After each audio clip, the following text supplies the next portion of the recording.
గ్రీష్మ ఇలా అడుగుతున్నారు, ఈ మధ్య చాలా మందికి హార్ట్లో పెయిన్ అని, హార్ట్ అటాక్ అని వింటూ ఉన్నాము. హార్ట్ హెల్దీగా ఉండటానికి ఎలాంటి జాగ్రత్తలు తీసుకోవాలి తెలియజేయండి. హలో గ్రీష్మ గారు, హార్ట్ హెల్దీగా ఉండాలి అంటే డయట్లో జాగ్రత్తలు అట్లాగే లైఫ్ స్టైల్లో మార్పులు కూడా చాలా అవసరం. ముఖ్యంగా ఇప్పటిదాకా సెడెంటరీ లైఫ్ స్టైల్ లీడ్ చేస్తూ ఉన్నట్టయితే సడన్గా ఏదైనా ఎక్కువ ఫిజికల్ యాక్టివిటీ స్టార్ట్ చేస్తే కూడా మనకి హార్ట్ ఎఫెక్ట్ అయ్యేటువంటి ఛాన్స్ ఉంటుంది. సో ఎప్పుడైనా సరే సెడెంటరీ లైఫ్ స్టైల్ నుంచి యాక్టివ్ లైఫ్ స్టైల్కి మూవ్ అయ్యేటప్పుడు ఆ మూమెంట్ అనేది చాలా గ్రాడ్యువల్గా ఉండాలి.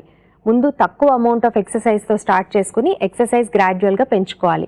ఇక డైట్ విషయానికి వస్తే ఫైబర్ ఇంటేక్ అనేది ఎక్కువగా ఉండేలాగా చూసుకోవాలి. అట్లాగే కొలెస్ట్రాల్ లెవెల్స్ ఎప్పుడు కంట్రోల్లో ఉండాలి. డీప్ ఫ్రై చేసినటువంటి జంక్ ఫుడ్స్, స్వీట్స్ ఇట్లాంటివన్నీ కూడా తక్కువ క్వాంటిటీలో తీసుకోవటం లేదంటే మానేయటం చేయాలి. అండ్ ఎప్పుడూ కూడా హెల్దీ మీల్స్ తీసుకునేందుకు ట్రై చేయాలి.